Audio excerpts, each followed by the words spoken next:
why should someone watch हमारा Canada? How is हमारा Canada different किसी और कैनेडियन पाकिस्तानी फैमिली के यूट्यूब चैनल से या इंडियन इमिग्रेंट्स के यूट्यूब चैनल से? क्या ही ऐसी चीज़ें हैं हमारा कनाडा के बारे में मुनफरिद जो बाकियों में आपको नहीं मिलती? तो मुझे लगता है कि one of the defining features of our lifestyle in Canada and also of हमारा Canada as a channel is कि इस family has been living in a basement for the past 2 years. बहुत बड़ी बात है, बहुत बड़ी बात है। ये कबर की जो मैंने आपसे बात की है, ये किसी एक दो यूट्यूबर्स ने नहीं बोला। रेंट ही इतने ज्यादा है ना। और आपको मैं बताऊं कि बड़े बच्चों वाली फैमिलीज जिनके एक दो बड़े बच्चे हों, वो फिर भी अपार्टमेंट्स में बाय होम आउट कम्प्लीटली। अस्सलाम वालेकुम नाजरीन, मैं हूं बिलाल जफर, आप देख रहे हैं हमारा कनाडा। मैं आपसे मुखातिब हूं कनाडा के खूबसूरत सूबे ओंटारियो से। मेरा शहर कौन सा है वो आपने गेस करके नीचे लिखना है, फिर जिसका जवाब सही होगा मैं कमेंट्स में इंशाल्लाह बताऊंगा।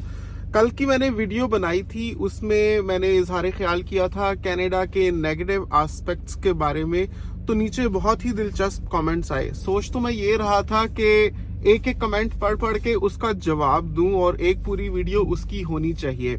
आपके ख्याल में होनी चाहिए या नहीं होनी चाहिए, नीचे कमेंट करके बताएं। फिर लोगों का ध्यान देखते हुए या उनका इंटरेस्ट देखते हुए मैं डिसाइड करूंगा if I should make that video और not, in which I reply all the comments. ज्यादातर तो अच्छे ही कमेंट्स से सब लोगों ने इत्तेफाक ही किया है जनरली मेरे थॉट प्रोसेस के साथ, लेकिन कुछ लोगों ने कहा है कि कनाडा को हेटर्स नहीं चाहिए और अगर आप नहीं सेट महसूस कर रहे अपने आप को कनाडा में, so you are free to go, you are free to leave Canada. किसी ने भी आपको यहाँ पर रोका हुआ नहीं है। पहले तो मैं ये चीज़ क्लियर करना चाहूँगा कि अगर किसी के जज्बात को ठेस पहुंची हो मेरे इजहार ख्याल से या कनाडा की सच्चाई बताने से, तो मैं माजरत ख्वाह हूँ। मेरा कोई ऐसी नीयत नहीं थी कि मैं लोगों की दिल आज़ारी करूँ, लेकिन वंस इन अ वाइल एक रियलिस्टिक पिक्चर भी देनी। वैसे तो मैं it would be wrong to say कि वंस इन अ वाइल मैं रियलिस्टिक पिक्चर देता हूँ, लेकिन यू नो तस्वीर, हर तस्वीर के दो रुख होते हैं, चाहे आप कोई सी भी तस्वीर देख लें। तो तस्वीर के एक रुख के बारे में हम अक्सर बात करते रहते हैं कनाडा में, एम्प्लॉयबिलिटी के बारे में, बेटर स्टैंडर्ड ऑफ लिविंग के बारे में कंपेयर टू पाकिस्तान, और यहाँ पर लोग डॉलर कमाते हैं नो डाउट, और Canadian passport is one of the strongest and you know most respectable passports to have in the world. आपके लिए दुनिया के दरवाजे खुल जाते हैं। इवन यहाँ की आप नेशनैलिटी लेकर जाकर मिडिल ईस्ट में भी काम करते हैं तो आपको बहुत अच्छा मुआवजा मिलता है बीइंग अ कैनेडियन। और बच्चों की फ्री एजुकेशन है, आपको कनाडा चाइल्ड बेनिफिट मिलता है, स्पेशली मैटर्स फॉर फैमिलीज जो शुरू में यहाँ आती हैं and they are surviving through the initial tough days जब उनके पास अपनी जॉब भी नहीं होती। So that's a big job, not it और नो डाउट ऑन दिस। लेकिन हैविंग सेड दिस, जैसे मैंने पहले भी अर्ज किया कि हर तस्वीर के दो रुख होते हैं, तो कनाडा की भी हैं कुछ ऐसी चीज़ें जो मैंने कल की वीडियो में समअप की है, जिनका खुलासा किया है। अब दोबारा से उसी कंटेंट को मैं दोहराऊंगा नहीं, लेकिन एक बड़ा दिलचस्प कमेंट था, किसी ने कहा कि पाकिस्तान से अच्छा खासा अपना लाइफस्टाइल छोड़कर लोग यहाँ आकर कनाडा में बेसमेंट में रहते हैं, किस लिए? तो पहली तो बात यह है कि बेसमेंट में रहना हमारी अपनी चॉइस है, और उसकी सिंपल रीज़न ये थी कि जब हम शुरू में कनाडा में आए थे तो कोई जॉब भी नहीं थी पास, तो we started with the very basics and it made complete sense for us to take that decision कि शुरू में कम से कम पैसे वेस्ट हो, क्योंकि आपके पास कोई भी जॉब नहीं है, इवन सर्वाइवल जॉब भी नहीं है। तो पाकिस्तान से लाए हुए जो उधर इतनी मेहनत से कमाए हुए रुपए हैं, यहाँ पर डॉलर्स में तो ऐसे आनन फानन खर्च हो जाते हैं। तो हम चाहते थे कि कम से कम जो चीज़ हम कंट्रोल कर सकें वो तो करें, और ये वजह थी कि हमने अपने सफ़र का शुरुआत कनाडा में बेसमेंट लिविंग के साथ किया था। हाउएवर वो एक दूसरी चीज़ है कि उस डिसीजन को हमने प्रोलॉन्ग कर दिया, क्योंकि बहुत सी फैमिलीज जब एज न्यू इमिग्रेंट्स कनाडा में आती हैं बेसमेंट्स शुरू में लेती हैं, लेकिन फिर उनसे मूव आउट कर जाती हैं क्योंकि उनको लगता है कि बेसमेंट में रहना कब्र के जैसा है। कुछ की बेसमेंट्स वाकई कब्र जैसी होती हैं कि खिड़कियां भी बहुत छोटी होती हैं, लीगल बेसमेंट्स नहीं होती, लेकिन हमारा केस मुख्तलिफ है। मैंने एक दो व्लॉग्स में अपनी बेसमेंट का टूर भी दिया है, अगर आप जाकर देखें तो आपको पता चलेगा कि खिड़कियां बड़ी हैं, जिसमें आपको एक प्राइवेट एंट्रेंस या एग्जिट का पाथवे गिवन होता है। जैसे यहाँ पर आप देख सकते हैं तो यहाँ से हम बाहर निकलते हैं और यहाँ पर मैं आपको ये भी दिखाना चाहता हूँ कि सीढ़ियों पर अगर आप देखें तो कोई भी टाइल्स वगैरह नहीं लगी हुई, और वो एक टेक्निकल रीजन की वजह से है कि यहाँ पर आप देख सकते हैं ऊपर शेड लगा हुआ है। तो जब हम यहाँ पर मूव हुए तो ये शेड भी नहीं लगा हुआ था, जिसकी वजह से बर्फ वगैरह डायरेक्ट गिरती थी। तो अगर टाइल्स लगी होगी तो पाँव बहुत फिसलेगा उनके ऊपर। तो सेफ्टी के लिए ज़्यादा बेहतर रहता है कि जितनी रगेड और रफ सर्फेस हो आपकी बेसमेंट की वर्कआउट सीढ़ियों की और साइड वॉल्स की, उतना आपके अपने लिए अच्छा है। तो यहाँ पर जो कंक्रीट की सीढ़ियाँ हैं बस वही इनकी फिनिश्ड सर्फेस है। तो घर के अंदर अब हम आते हैं तो यहाँ पर आप देख सकते हैं कि हमने लाइन से कुछ चेयर्स लगा दी हैं और एक सोफा रखा हुआ है, और ये 2 टेबल्स हैं जोड़े हुए हैं। और ये भी आपको दिखाते हैं कि हम कॉस्को से लाए थे। इन टेबल्स की बेस्ट बात यह है कि इनकी हाइट एडजस्टेबल है, आपको ऊपर करने हो ऊपर हो जाते हैं, नीचे करने हो नीचे कर जाते हैं, फोल्ड करने हो फोल्ड भी हो जाते हैं। और कॉस्को से ही हम ये गुलदान भी लेकर आए थे कि बहुत अच्छा लगता है, और प्लांट्स आपको जानते हैं कि मुझे शौक भी है। तो अच्छे अच्छे पौधे यहाँ पर लगे थे मल्टी शेड के, और साथ में पेडेस्टल फैन लगाया था कि अच्छी वेंटिलेटेड स्पेस हो जाए। आपको कैसे लग रही है? और यहाँ पर ये वाला हमने रखा हुआ है इस तरह से करें, और मतलब स्पेस लिमिटेड भी हो तो आपके अपने ऊपर आप कैसी चीज़ों को मैनेज करते हैं। कुछ डेकोरेशन वहाँ पे कर दी, वो कबर्ड है जिसमें सारे मसाले वगैरह एक्स्ट्रा चीज़ें रखते हैं। और ये देखिए ये प्लास्टिक प्लांट्स हमने यहाँ पर रखे हुए हैं।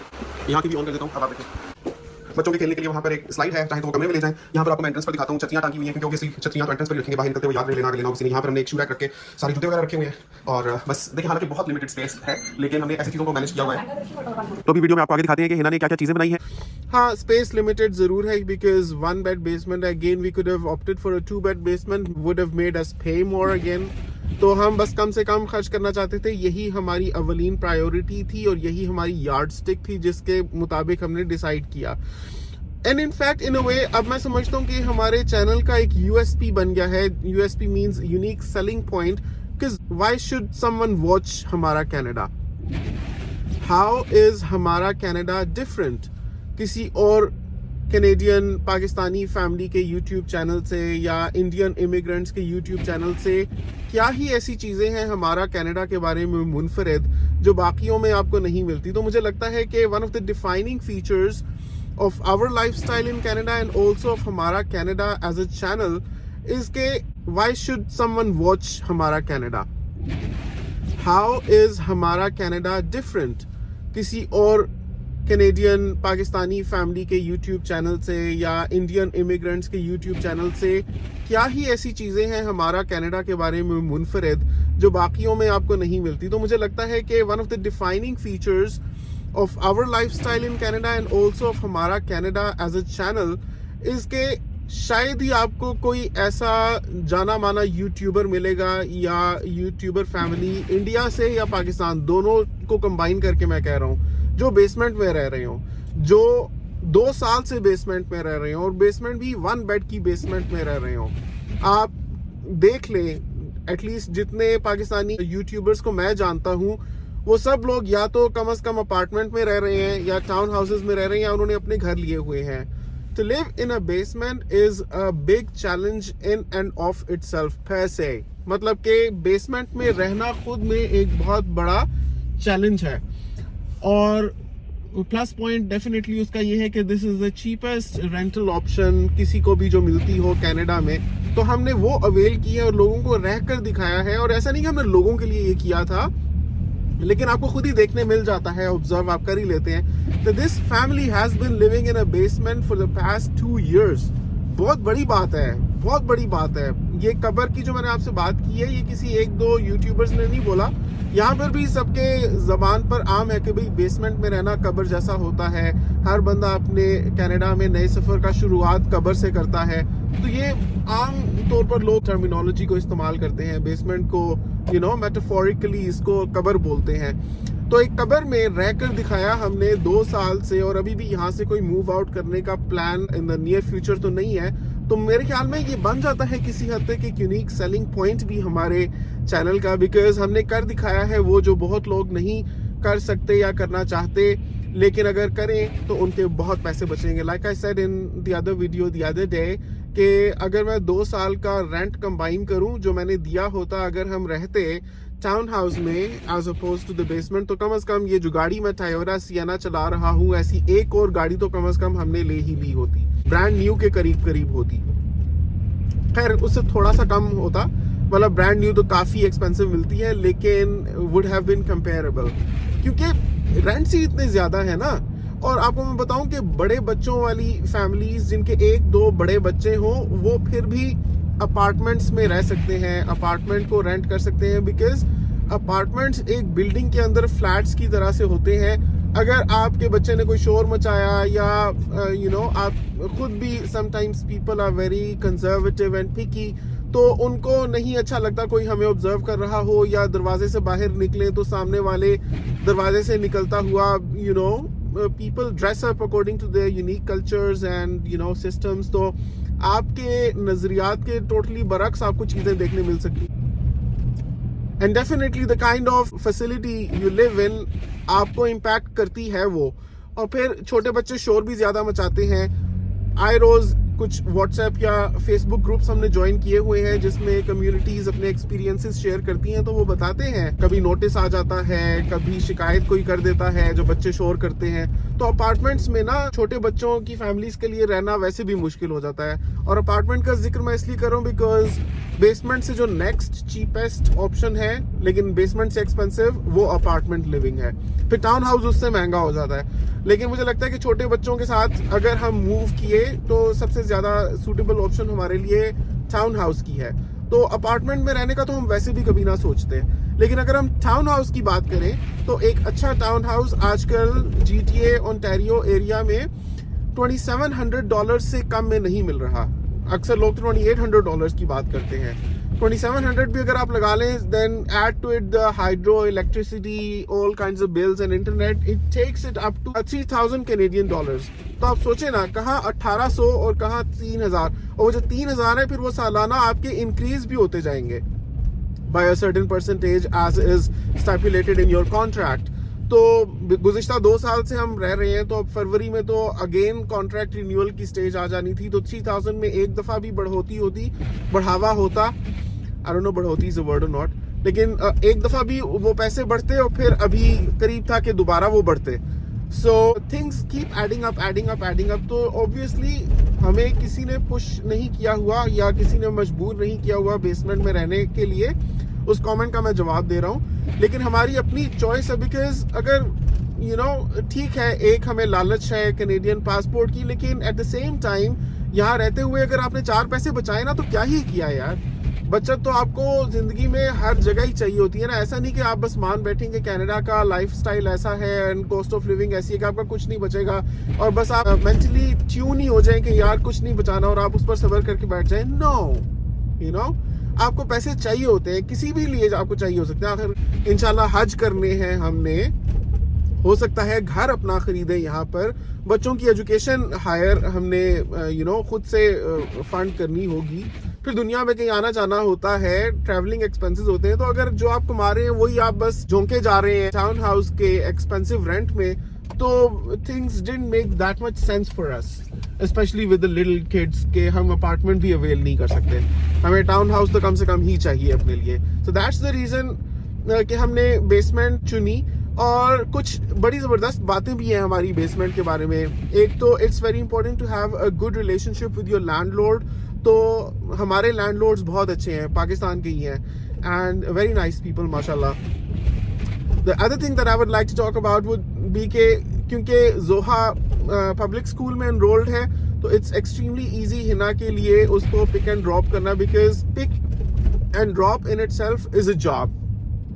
अब आप सोचे ना, हो सकता था हमें कहीं और इससे भी कोई अच्छी रेंटल अपॉर्चुनिटी मिल जाती, हाँ अकोमोडेशन मिल जाती, हम वहां पर रह रहे होते. लेकिन अगर बस स्टॉप वहां से दूर होता तो रोजाना जॉब से टाइम निकाल कर मुझे जोहा को ड्रॉप करना, even till bus stop and then pick करना 3 बजे, would not have been easy. Because Hina के पास अभी ड्राइविंग लाइसेंस नहीं है.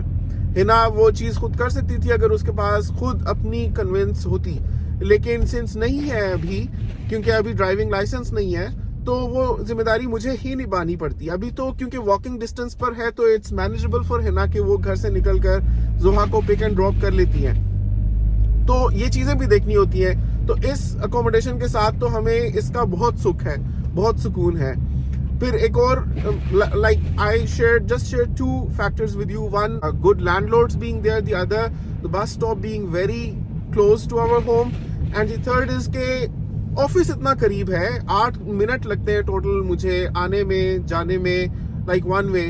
And then मार्केट इतनी करीब है. कोई पिछले हफ्ते मैंने वीडियो डाली थी जिसमें आपको मैंने बताया था कि इस शहर का चुनाव हमने क्यों किया है, कि हर चीज़ ही हमें यहाँ पर मुयस्सर है, मस्जिद से लेके मॉल तक, चिल्ड्रन के लिए फन प्लेसेस से लेके पार्क्स तक, इवन वाटर पार्क्स भी करीब है। तो कभी अगर बहुत ही ज़्यादा हमें देसी फील लेनी हो तो हम मिसिसागा भी जा सकते हैं। कुछ घंटे लगते हैं हमें वहाँ पर जाने में, थोड़ा हम दूर हैं वहाँ से, लेकिन जा सकते हैं हम वहाँ भी। और अब तो यहाँ भी ना देसी कम्युनिटी इतनी ज़्यादा होती जा रही है, मुझे लगता है this city is gonna be the next Mississauga. तो प्रॉपर्टी अगर ख़रीदनी हो तो उसके लिए भी ऑप्शंस एक्सप्लोर की जा सकती है। तो मुझे लगता है कि बहुत ही मुबारक साबित हुआ हमारे लिए यहाँ आकर रहना। तो अगर यहीं रहना है तो क्या ही ज़रूरत पड़ी है कहीं और अपने लिए जगह तलाश करने की, जब बस स्टॉप भी करीब है, ऑफिस भी करीब है, मार्केट भी करीब है, हर चीज़, मस्जिद भी करीब है। तो फिर कोई सेंस नहीं बनती अनलेस कि हम उकता जाएं बेसमेंट में रहने से। लेकिन हमारा मानना यह है कि इंसान में ना अल्लाह ने बहुत फ्लेक्सिबिलिटी रखी है। हम कभी ये भी नहीं सोचते थे कि हम अपने घर को छोड़कर कनाडा आ पाएंगे। जब इतना बड़ा स्टेप ले लिया तो हमारी ज़रूरियात तो हैं अपनी जगह, लेकिन एक्सपेक्टेशंस बहुत कम हो गई हैं। और इंसान अपनी एक्सपेक्टेशंस कम कर लेना, अपनी चादर के मुताबिक पाँव फैलाए तो बहुत बचत कर सकता है, और अल्लाह ताला भी बहुत बरकत डालता है। तो somehow we have come to terms with this limited space. No doubt space is very limited, लेकिन we have come to terms with it। और foreseeable future में तो हम नहीं सोचते कि हम ये बेसमेंट छोड़कर कहीं और जाएंगे।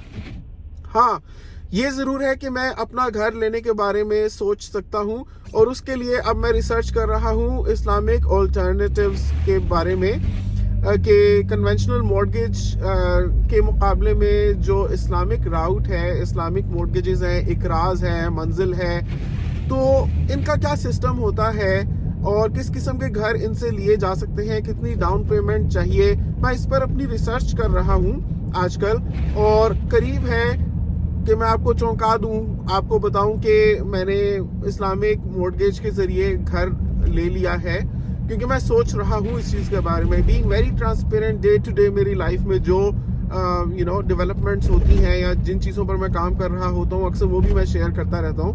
तो मुझे लगता है कि ये चीज़ एक्सप्लोर करनी चाहिए। मैंने बहुत कंट्रोवर्शियल रिमार्क्स भी सुने इसके बारे में, इवन इस्लामिक बैंकिंग के बारे में, कि Islamic banking does not 100% confirm to Islamic principles. लेकिन हमें ये देखना है कि what is the closest to Islamic principles, and with banking be so integral to the conventional financial markets and system कि आप एक कन्वेंशनल बैंक में अकाउंट खोले बगैर ऑपरेट ही नहीं कर सकते उस सिस्टम में। तो कम अज़ कम जो चीज़ करीब तर है आपके इस्लामिक प्रिंसिपल्स से, देन चूज दैट, राइट। 100% तो वो मॉडल आपको बिल्कुल भी नहीं मिलेगा। उस मॉडल की ही बात करें तो पेपर करेंसी भी फेल हो जाती है जिसमें हम डे टू डे डील करते हैं। It's a Fiat currency. उस वक्त तो सोने चांदी में डील होता था, लेकिन जब बहुत सी चीज़ों पर हमने किया है, being part of the system, हम उनके बगैर रह ही नहीं सकते। तो जो चीज़ करीब तर है इस्लामिक प्रिंसिपल से, फिर अगर कुछ चीज़ें उसकी 100% नहीं भी मिलती तो we should opt for something that is the closest. फिर चाहे वो इस्लामिक बैंकिंग हो, फिर वो चाहे इस्लामिक मॉर्गेज सिस्टम हो, तो उस पर मैं रिसर्च कर रहा हूँ। उसमें 2 तरीके हैं जो अभी तक सामने आए हैं, जो मोटा मोटा मैंने रिसर्च किया है। एक मुराबहा और एक मुशारिका। मुराबहा में प्रॉपर्टी कंप्लीटली आपकी की होती है, मतलब आपने टोटल लोन लिया होता है और उसको आप महीने के महीने पे ऑफ कर रहे होते हैं। लेकिन मुशारका में एक और कंपनी जो है, जो फाइनेंस कर रही होती है, वो आपके साथ कुछ परसेंटेज मिलकर उसका ऑन करती है, and then eventually the goal is for you as the home owner to buy your home out completely at the end of the term, whether that's 20 years or 25 years या जितने भी। लेकिन अब देखने की बात ये है कि अगर कोई बंदा वक्त पर पेमेंट नहीं कर सकता, because this is where the difference sets in, कि कन्वेंशनल मॉर्गेज में अगर आप वक्त पर मॉर्गेज अपनी नहीं पे करते तो सूद चार्ज होने लग पड़ता है, उस पर इंटरेस्ट चार्ज होने लग पड़ता है। लेकिन अगर मुशारका या मुराबहा से जब आपकी मंथली इंस्टॉलमेंट्स तय होती हैं कि आपने पर मंथ इतना पे करना होगा, तो उसमें अगर एक बंदा नहीं कर सकता, समहाउ उसकी जॉब चली जाती है या ज़िंदगी के अनफोर्सीन सर्कमस्टांसिस की वजह से कुछ ऐसी मुश्किलात आ जाती है कि वो नहीं पे कर पाता, तो फिर क्या होता है?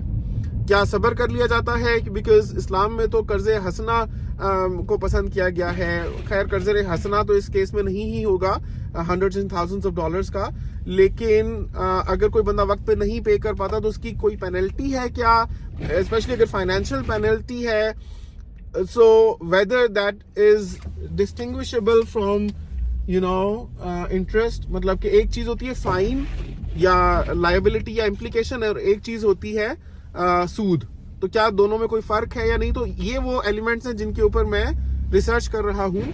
और आज इतनी बर्फ पड़ी हुई है कि मैं गाड़ी पार्क भी नहीं कर पा रहा, बर्फ के माउंट से मुझे पहाड़ से गुजरना पड़ रहा है और गाड़ी भी स्लिप हो रही है।